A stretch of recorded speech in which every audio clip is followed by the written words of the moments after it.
Okay, msikilizaji, karibu sana tena katika siku nyingine, tena katika sehemu ya pili ya simulizi yetu nzuri, simulizi ya kusisimua, simulizi yetu nzuri kabisa, simulizi moro ambao tunaendelea nayo. Nikushukuru sana wewe ambaye pia umekuwa kuendelea kutuma jumbe zako fupi za maandishi katika nambari yangu ya simu 0741033122. Msikilizaji, nikujuza tu ya kwamba hii ni sehemu ya pili ya simulizi yetu nzuri kabisa, simulizi ya treni ya Kigoma. Kama utakuwa unakumbuka vizuri, tulipokuwa tumeishia katika sehemu ya kwanza, ilikuwa ni pale ambapo tulikuwa tumeshuhudia kabisa katika treni ya kwamba safari ilikuwa imekwisha anza kutokea kule Dar es Salaam kuelekea mkoa wa Kigoma, na tulikuwa tumeshuhudia mara ya mwisho ya kwamba kuna mama mmoja ambaye alikuwa amepotelewa na mtoto wake, na alikuwa analalamika kweli kweli, mdau anapiga kelele kweli kweli, kwa sababu alishangaa tu katika hali ya kushangaza mara tu mtoto wake amepotea.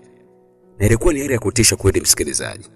Nini ambacho kitaendelea katika sehemu ya pili? Majibu yote niko nayo hapa mezani kukuletea siku hii ya leo katika sehemu ya pili ya simulizi hii ya treni ya Kigoma, simulizi ambayo imetungwa na kusimuliwa kwako na mimi hapa naitwa Jonathan Alex. Karibu sana, hii hapa ni Empire Simulizi. Subscribe lakini pia share na like katika channel hii hapa ya YouTube ili kuweza kupata simulizi mbalimbali mpya zinapoweza kutoka kila siku katika channel hii hapa ya YouTube Empire Simulizi. Karibu sana katika sehemu ya pili. Mimi hapa naitwa Alex.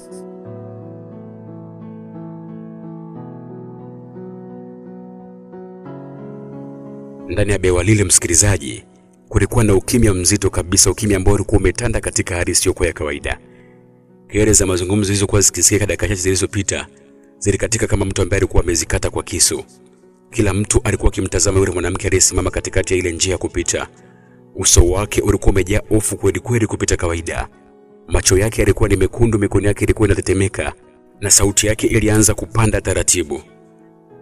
Mtoto wangu alikuwa hapa. Hakuna hata mtu hata mmoja msikilizaji ambaye aliweza kujaribu kuweza kumjibu mama yule, kwa sababu ukweli ni kwamba msikilizaji, katika wakati ule wa giza hakuna mtu hata mmoja ambaye alifanikiwa kuweza kuona mtoto namna gani ambavyo alikuwa akichukuliwa, kwa sababu ukweli ni kwamba kila mtu katika eneo hile alikuwa amekaa tu ajui kinachoendelea mara baada ya kuona umeme umekatika katika train. Hakuna ambaye aliweza kufahamu ni kwa namna gani ambapo taa zilikuwa zimezima. Sasa inakuwaje kila mtu anaulizwa swali la kwa mtoto alikuwa ameenda wapi? Hivyo kila mtu alikuwa tu amekaa kimya akimwangalia mama yule kama vile alikuwa anamshangaa tu. Mama yule aligeuka kushoto na kulia, kisha akatazama chini ya viti. Hakukuwa na mtu yoyote kabisa. Mwanangu, sauti yake ilisikika tena. Safari hii ilikuwa ni sauti kubwa zaidi. Abiria kadhaa waliinuka. Mmoja wao alikuwa mwanaume wa makamu aliyekuwa amevaa koti la kijivu. Akamsogelea na kisha kumwambia, "Dada, tulia kwanza dada." "Nitulie vipi? Labda atakuwa amekwenda chooni." "Hapana." "Una uhakika sasa dada?" "Nina uhakika hajaenda chooni." "Kwa nini?"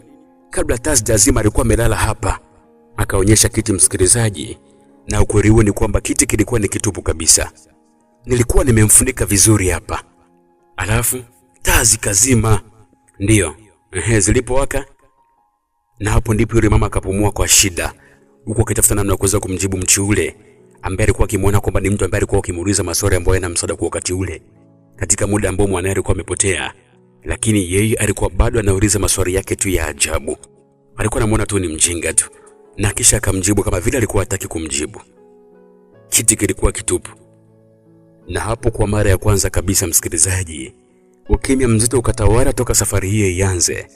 Hofu ilianza kupenya katika mioyo ya watu. Kwa upande wake kibuyu cha pombe, alikuwa ameketi upande wake, mkononi alikuwa ameshikilia chupa ndogo ya konyagi. Lakini safari hii hakuwa akinywa pombe kabisa. Alikuwa tu akimtazama yule mama kwa makini. Neema naye alikuwa amekaa kimya kabisa. Uso wake ulionekana kuwa na wasiwasi kabisa. Na kisha Neema akamuita Kibuyu. "Kibuyu." Ndio." "Kwani wewe hapo unaonaje rafiki yangu?" Kibuyu akujibu mara moja, akachungulia dirishani, kisha akatazama lile eneo ambalo mtoto alikuwa amelala, na kisha baadaye akazungumza. "Hapa kuna kitu kipo sawa kabisa kabisa. Kuna kitu kipo sawa." Neema akamwangalia Kibuyu. Hata mimi nahisi hivyo."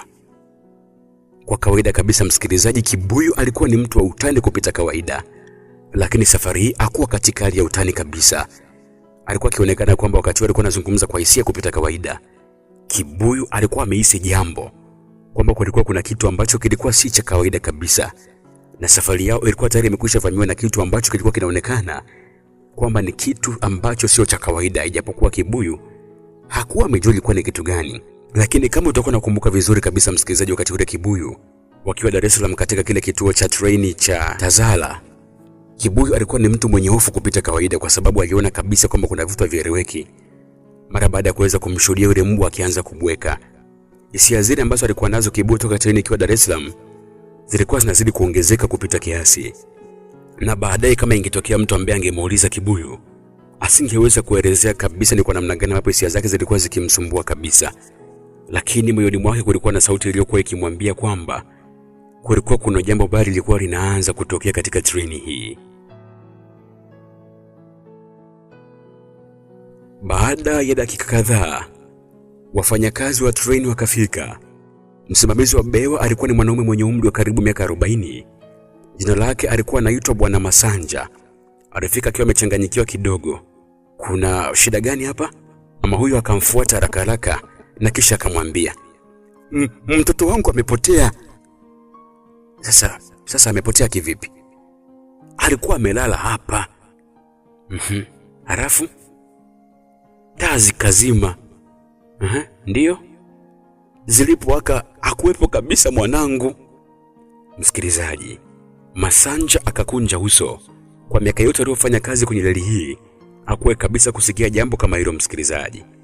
Abiria kushuka njiani ilikuwa ni jambo la kawaida kabisa. Abiria kupoteza mizigo pia ilikuwa ni kawaida. Lakini mtoto kutoweka katika bewa lililofungwa, hilo alikuwa jambo la kawaida kabisa. Mara moja ukaguzi ukaanza. Choo cha kwanza kikaangaliwa, lakini kulikuwa hakuna mtu kabisa. Choo cha pili pia kikaangaliwa, kulikuwa pia hakuna mtu. Chini ya viti kulikuwa pia hakuna mtu. Wakaangalia pia upande wa bewa la mbele, kulikuwa hakuna mtu. Bewa la nyuma pia hakuna mtu. Dakika zilizidi kuendelea, lakini mtoto hakuonekana kabisa. Na kadiri muda ulivyokuwa unazidi kuendelea msikilizaji, ndivyo hofu ilivyozidi kuongezeka. Wakati huo Kibuyu akaingiza mkono wake mfukoni, akatoa chupa yake ya konyagi. Ilikuwa ni ile chupa aliyokuwa ameificha tangu Dar es Salaam. Akaitazama kwa sekunde kadhaa, kisha akaifungua na akaiguguda kwa fujo kweli kweli. Harufu ya pombe ikatoka. Akavuta funda ndefu kweli kweli kupita maelezo. Funda ambalo lilimfanya afumbe macho yake kwa sekunde chache. Na alipofumbua macho yake, Neema alikuwa akimtazama. "We Kibuyu wewe, unafanya nini?" "Ninatafuta ujasiri." "Unatafuta ujasiri ndani ya pombe?" "Ndio." "Huo si ujasiri bana. Ujasiri gani wa pombe huo?" Kibuyu akatabasamu na kisha akamwangalia Neema na kumpandisha juu na kumshusha, na kisha akazungumza.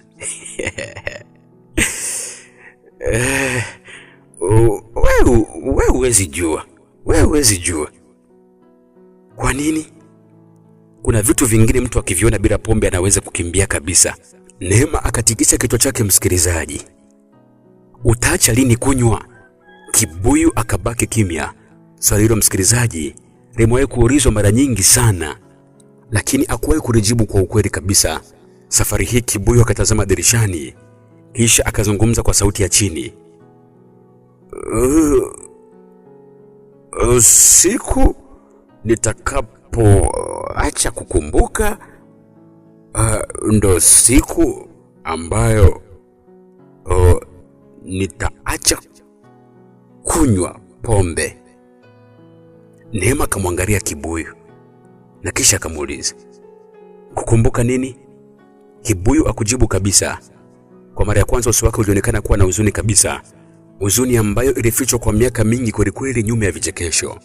Mpenzi msikilizaji, inawezekana kabisa ukawa unafikiria au unawaza kuhusu Kibuyu, kwamba Kibuyu alikuwa ni mtu wa namna gani na nini ambacho kilifanya awezi kujiita Kibuyu cha pombe. Nini ambacho kilifanya aitwe kibuyu cha pombe? Ni kwa nini aliamua kuchagua maisha yake yawe ni pombe? Hebu nikupe historia kidogo ya kibuyu. Simulizi ya kibuyu inaanza hivi. Miaka mingi iliyopita, kabla kibuyu hajawa kibuyu cha pombe, alikuwa ni mtu wa kawaida kabisa. Kibuyu alikuwa na mke, alikuwa na mtoto wa kike, na alikuwa na ujuzi wa kuwa fundi seremala. Kibuyu alikuwa na ndoto nyingi sana katika maisha yake, msikilizaji. Lakini siku moja ajali ilitokea. Lori lilipinduka na ndani ya dakika chache mke wake na mtoto wake wakafariki wote kwa siku moja hiyo hiyo. Maisha yake yakabadilika, na hapo ndipo pombe ilipokuwa rafiki yake kuanzia siku hiyo. Kila siku na kila wiki, kila mwezi na kila mwaka, kibuyu aliendelea kunywa pombe.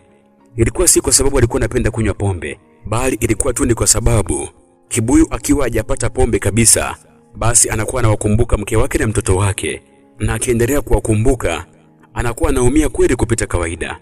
Lakini kwa upande wa Neema, yeye hakuwahi kuijua historia hiyo kabisa ya kibuyu, lakini macho ya kibuyu yalikuwa yameanza kuisimulia historia hii. Na wakati kibuyu akiendelea kuwa katika fikra nzito za huzuni, ghafla kelele nzito ikasikika. Wamepata kitu! Wamepata kitu! Abiria wote wakageuka. Msimamizi Masanja alikuwa amesimama mwisho wa bewa. Mkononi mwake alikuwa ameshikilia kitu. Kilikuwa ni kiatu kidogo cha mtoto. Mama yule alipokiona miguu yake ikaanza kumlegea kabisa, karibu aanguke. Hicho ni cha mwanangu. Cha mwanangu hicho.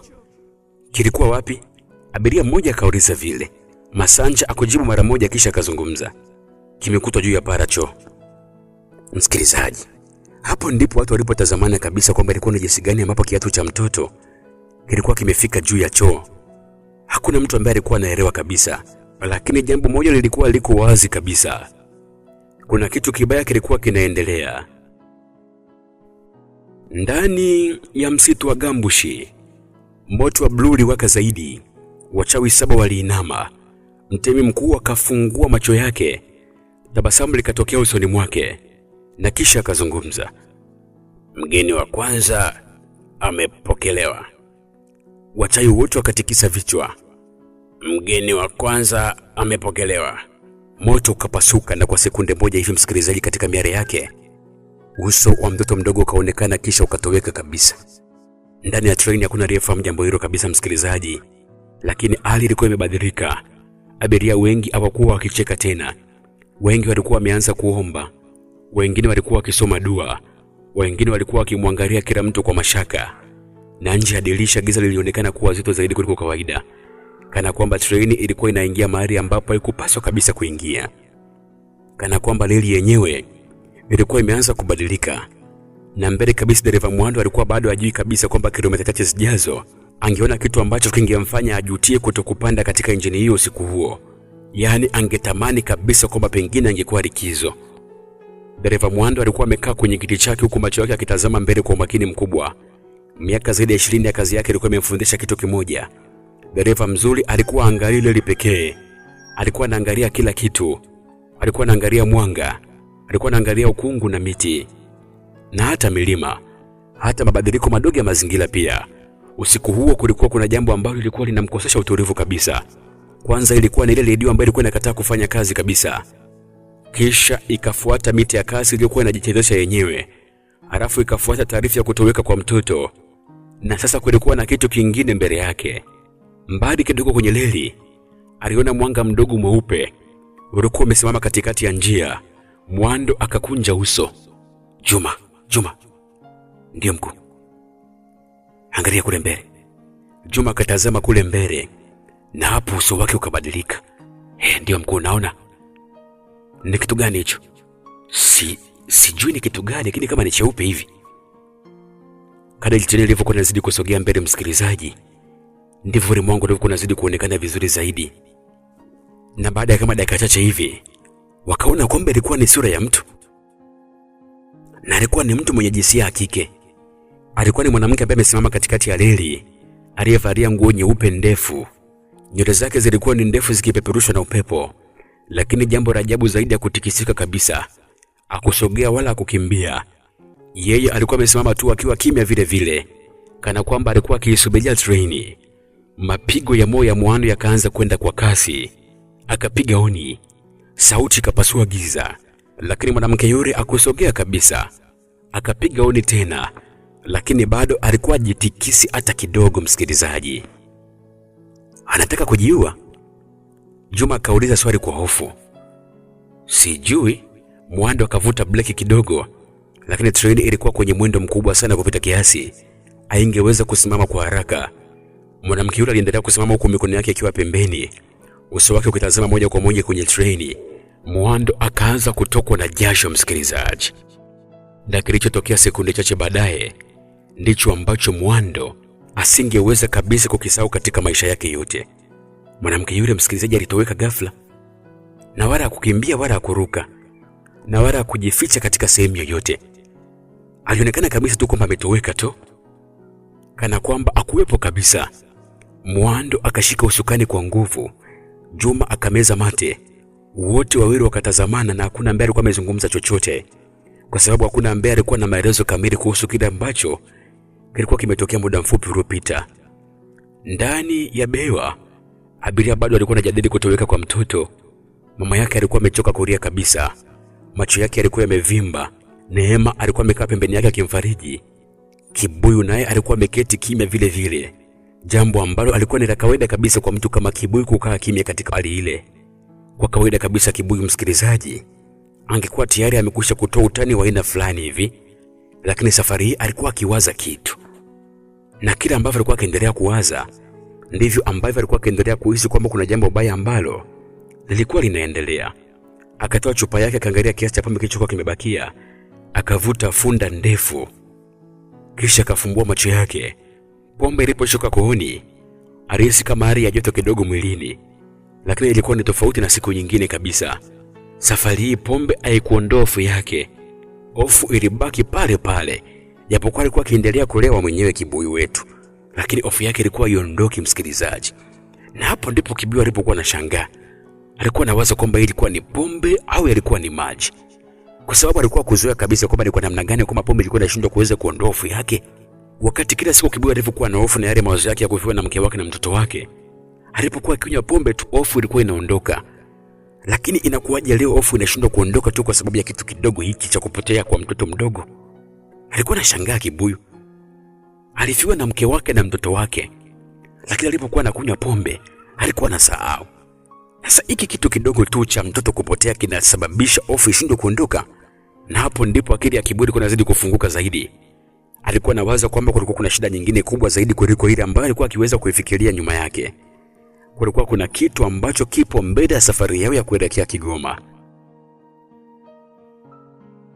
Dakika 30 baadaye, mvua ilianza kunyesha kwa nguvu. Matone makubwa yakaanza kugonga para treni. Sauti mvua ilijaza anga lote. Nje madirisha kukuonekana chochote kabisa. Ilikuwa ni giza tupo, na mvua ilikuwa ikiendelea kunyesha. Mzee yule ambaye alikuwa wa kwanza kusema kwamba nini ilikuwa imebadilika, alikuwa bado yuko macho kabisa. Hakuwa amelala kabisa hata kidogo. Alikuwa akitazama dirishani muda wote. Ghafla akasimama, na safari hii ilikuwa ni kwa nguvu kupita kiasi. Wamenipeleka wapi hawa kwani? Wamenipeleka wapi? Sauti yake ilisikika ndani ya behewa, msikilizaji. Watu wakageuka. Mzee huyu alikuwa akitetemeka kabisa. Nini tena mzee? Mtu mmoja akauliza. Mzee akaelekeza kidole chake dirishani. Kule. Watu wakasogea, lakini hawakuweza kuona chochote. Mzee, kwani kuna kitu gani huko? Mzee akapumua kwa shida na kisha akazungumza. Kwani nyinyi huko hamuni mlima? Hamuni mlima kule? Mlima? Mlima gani? Mlima wenye mawe matatu. Mlima wenye mawe matatu? Mawe matatu? Sasa mlima wenye mawe matatu haupo kwenye reli ya kwenda Kigoma. Watu wakaanza kuchanganyikiwa, msikilizaji. Mzee, una uhakika kabisa? Ina uhakika 100%. Mlima huu wa mawe matatu haupo kwenye reli ya kuelekea Kigoma. Mzee. Mzee, labda utakuwa unaota eti. Naota? Mimi sioti. Sauti yake ilipasua bewa na kisha akaanza kuzungumza. Mimi hapa nilizaliwa Tabora. Nimepitia njia hii tangu ujana wangu. Najua kila kitu katika njia hii. Najua kila mlima. Yaani, labda mimi niwaambie hivi, kila mtu ambaye unakatiza katika reli hii, mimi naujua kabisa. Kisha kamtazama kila mtu mmoja baada ya mwingine na kusema maneno ambayo alifanya baadhi ya watu washindwe kabisa hata kupumua vizuri. Ndugu zangu, nashindwa kuzungumza hivi, lakini inabidi tu nizungumze. Treni hii imepotea njia. Ukimya mzito ukatawala msikilizaji. Tukielekea upande wa pili msikilizaji, ni ndani ya msitu wa Gambush. Ngoma zilikuwa zinaendelea kupigwa kwa nguvu. Sauti zake zilikuwa nzito kupita kiasi, kana kwamba hata ardhi ilikuwa ikionekana kwamba ilikuwa ikitikisika kupita kiasi. Mamia ya watu walikuwa wamevaa mavazi meusi walikuwa wamekusanyika katika uwanja mkubwa wa mawe, na katikati yao alisimama mtemu mkuu. Mikono yake ilikuwa imeinuliwa juu. Macho yake yalikuwa ni mekundu yakimetameta. Mbele yake kulikuwa na bakuli kubwa la damu. Damu ambayo haikujulikana kabisa msikilizaji kwamba ilikuwa imetokea kwa nani. Akatumbukiza mikono yake ndani ya damu ile, kisha akaanza kuchora alama za ajabu ardhini. Wachawi wote wakaanza kuimba kwa sauti moja, lugha ambayo haikuwa ikieleweka kabisa, lakini mtu yote ambaye angeweza kuisikiliza lugha ile angejua kabisa lugha ile ilikuwa ni lugha ya kutisha kupita kawaida. Moto wa blue ulikuwa unaendelea kuwaka zaidi, na ndani yake picha ya treni ikaanza kuonekana tena. Safari hii ilikuwa karibu zaidi, ilikuwa karibu sana kupita kawaida, na hapo ndipo mtemi akatabasamu na kisha kuzungumza. Wanakuja. Wachawi wakajibu kwa pamoja, wanakuja. Karibu nyumbani. Karibu nyumbani. Yaani hayo ndio yalikuwa yakiendelea msikilizaji. Watu walikuwa wakifurahia namna ambavyo treni ilikuwa imepotea njia kuelekea Gambush. Tukielekea upande wa treni, saa zilikuwa zinaelekea saa 5 kamili za usiku. Abiria wengi walikuwa wamechoka sana kupita kawaida, lakini hakuna ambaye alikuwa amelala vizuri. Kila mtu alikuwa na wasiwasi kupita kawaida. Kila mtu alikuwa anafikiria kuhusu mtoto ambaye alikuwa amepotea ghafla. Na hapo ndipo treni ikatikisika kwa nguvu. Abiria wakapiga kelele. Baadhi ya mizigo ikaanza kuanguka. Watoto wakaanza kulia. Kibuyu yeye akashika kiti chake kwa nguvu. Neema ilikuwa karibu aanguke, na kisha akazungumza. Kwa nini kimetokea? Hakuna ambaye alikuwa amejibu jibu hilo msikilizaji. Treni ikaendelea kutikisika mara moja, mara mbili, tatu, halafu ikatulia. Watu wakabaki huko kwa wamepigwa na butwaa. Dakika chache baadaye, msimamizi Masanja akaingia. Uso wake ulikuwa umebadilika kabisa. Hakuwa akitabasamu kabisa Masanja. Hakuwa anazungumza kawaida. Alionekana mwenye hofu kabisa kupita kawaida msikilizaji. Kuna nini? Mmoja wa abiria akauliza. Masanja akameza mate kisha akazungumza.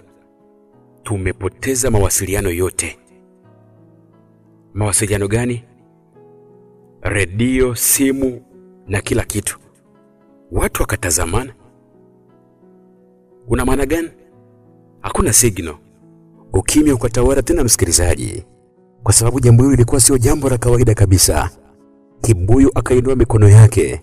Kibuyu akainua mkono wake. Masanja akamwangalia na kisha akazungumza. Ndiyo, karibu.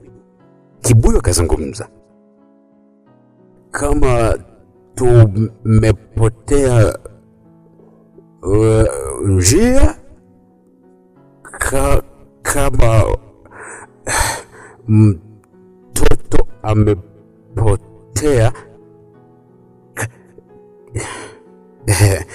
kama mawasiliano amepotea, kama leli imebadilika.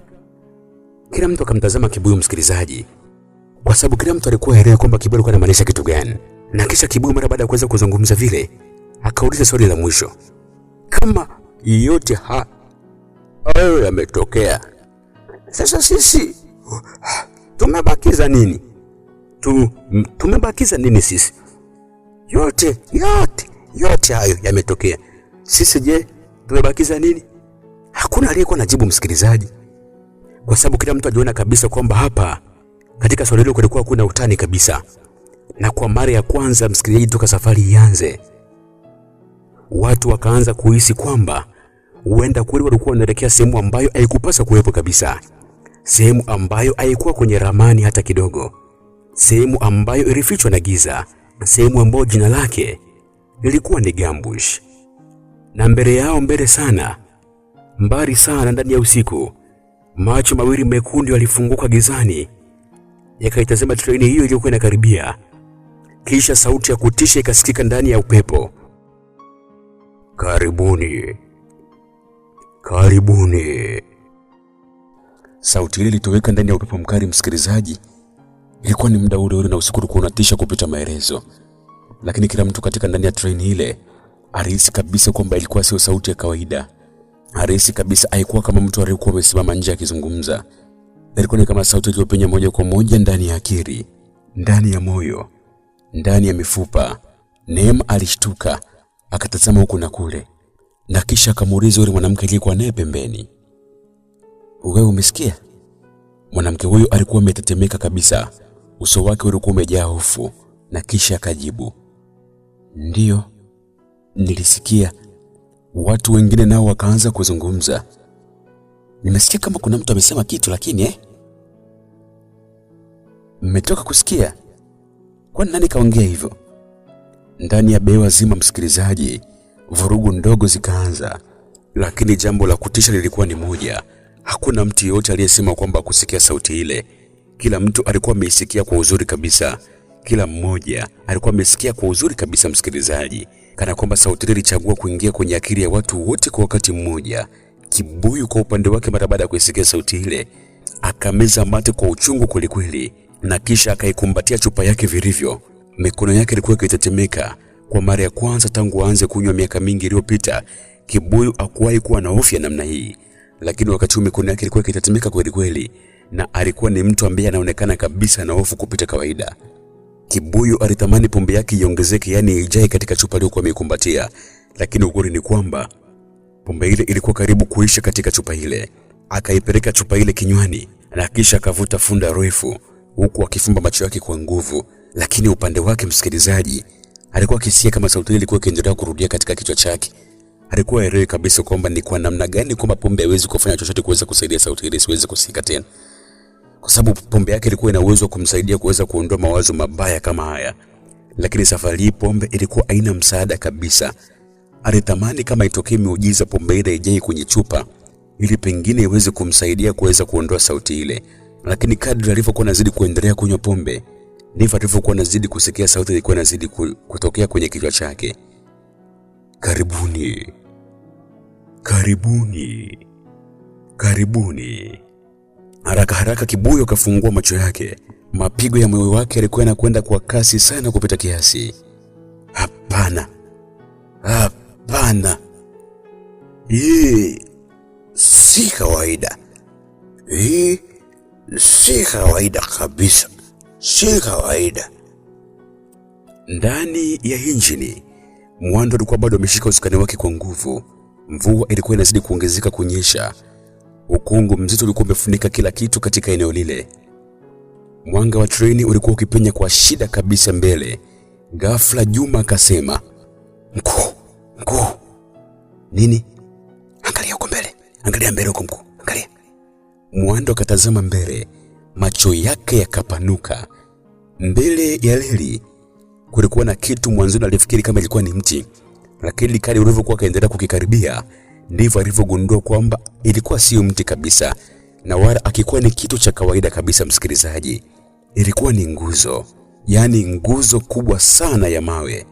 Ilikuwa imesimama pembeni ya reli, na juu ya mawe yale kulikuwa kuna maandishi makubwa yalikuwa yanawakawaka kwa mwanga wa samawati.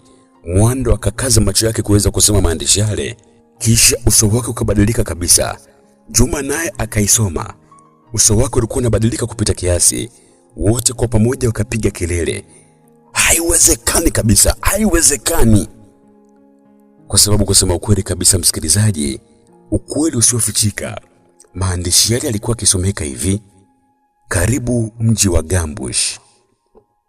Ndani ya behewa, Masanja alikuwa akijaribu kutuliza watu, lakini hali ilikuwa inazidi kuwa mbaya kabisa. Watoto walikuwa wanalia, wanawake walikuwa wamejaa wasiwasi, wanaume walikuwa wanatazamana bila kuelewa kabisa. Ghafla taa zote zikazima. Giza nene likameza kila kitu.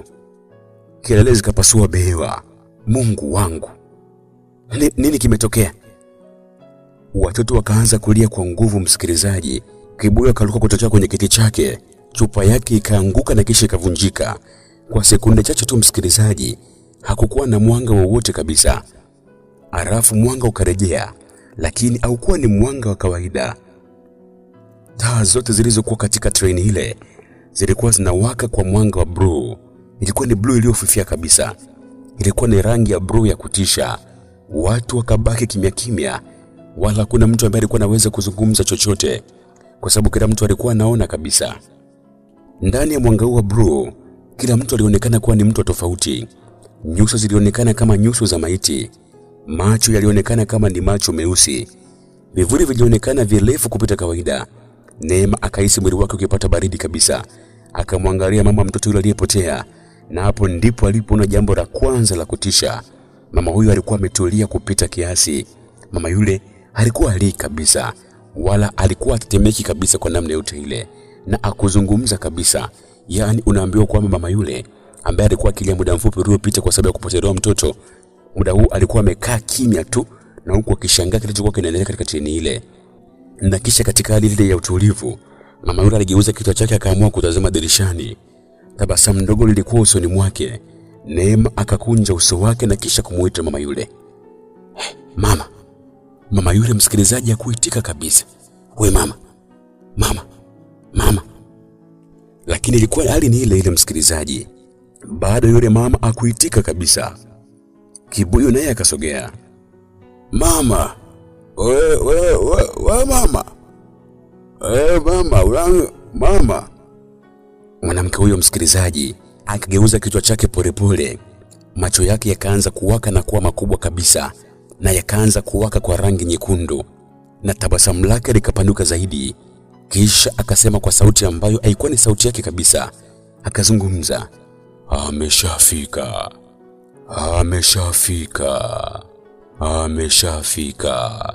Neema akaruka kwa nyuma msikilizaji. Mungu wangu. Wapi tena? Amefika wapi? Mwanamke huyo akatabasamu. Ameshafika Gambush. Amefika Gambush. Tukielekea upande wa pili msikilizaji, ilikuwa ni kilomita kadhaa ndani kabisa ya msitu. Ule moto wa blue ulikuwa ukiwaka kwa nguvu zaidi. Ngoma zilikuwa zinaendelea kupigwa. Mtemi mkuu alikuwa amesimama mbele ya wachai wake. Mikono yake ilikuwa imeinuliwa. Macho yake yalikuwa ni mekundu yaking'aa kama makaa ya moto. Mbele yake ndani ya moto ule kulikuwa kuna picha ya mtoto ambaye alikuwa amepotea. Sasa ilikuwa ikionekana kwa ukaribu kabisa. Mtoto yule alikuwa amesimama katikati ya duara la mawe. Alikuwa akuria kabisa, wala alikuwa hapigi kelele. Alikuwa ametulia kabisa, kana kwamba alikuwa usingizini. Mtemi akatabasamu na kisha akazungumza. Damu ya kwanza imepatikana. Wachawi wote wakajibu kwa pamoja. Damu ya kwanza imepatikana. Damu ya kwanza imepatikana. Damu ya kwanza imepatikana. Mtemi mkuu akafumba macho yake na kisha akaanza kuimba maneno ambayo yalikuwa ni ya ajabu kabisa. Ardhi ikaanza kutikisika, moto ukapaa juu zaidi, na ndani ya moshi picha ya treni ikaonekana tena. Na safari hii ilikuwa karibu sana kupita kawaida, yaani ilikuwa karibu mno msikilizaji. Mtemi akafungua macho yake na kisha akatabasamu. Usiku huu marango yatafunguka. Usiku huu marango yatafunguka.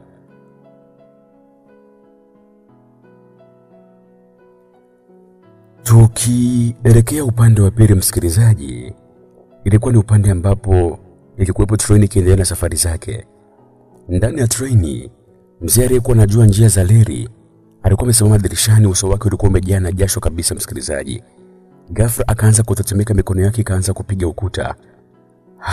Hapana, hapana, hapana. Watu wakamzunguka na kisha kumuuliza, mzee, kwani kuna nini? Mzee akaelekeza nje. Angalieni kule, angalieni kule. Watu wakatazama kilichokuwa nje, msikilizaji, na kilifanya damu zao zigande kabisa, kwa sababu kwa mbali waliona mamia ya taa. Taa zilikuwa zimesimama katikati ya msitu kana kwamba kulikuwa na mji, lakini jambo la ajabu, taa zile hazikusogea kabisa wala zilikuwa hazitikisiki, na zilikuwa zimepangwa katika umbo la duara kubwa. Neema akameza mate na kisha kazungumza, kwani kule kuna kijiji? Mzee akatikisa kichwa na kisha kuzungumza, hapana. Sasa kama kuna kijiji itakuwa ni kitu gani hicho? Mzee akajibu kwa sauti ya chini, nimewahi kusikia hadithi. Hadithi?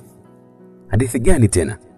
Mzee akamtazama Neema na kisha akameza funda moja la mate na kisha kuzungumza, wazee walikuwa wanasema kuna mji ambao haupo duniani, mji ambao unajitokeza usiku mmoja tu, na ukifika humo hauwezi kurudi tena kabisa katika dunia ya kawaida. Ukimya mzito ukatawala, msikilizaji, na wakati huo treni ikaongeza mwendo yenyewe bila mtu kuweza kuigusa kabisa.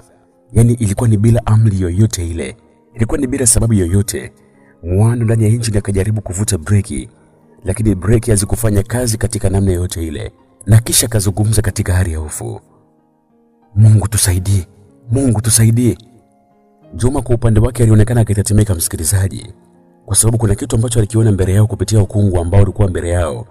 Walianza kuona mwanga mkubwa, ulikuwa ni mwanga wa maelfu ya moto, na katikati yake kulikuwa na rango kubwa la mawe lililoandikwa kwa herufi za damu, maandishi yaliyokuwa yakisomeka, karibu Gambush, mji wa mizimu.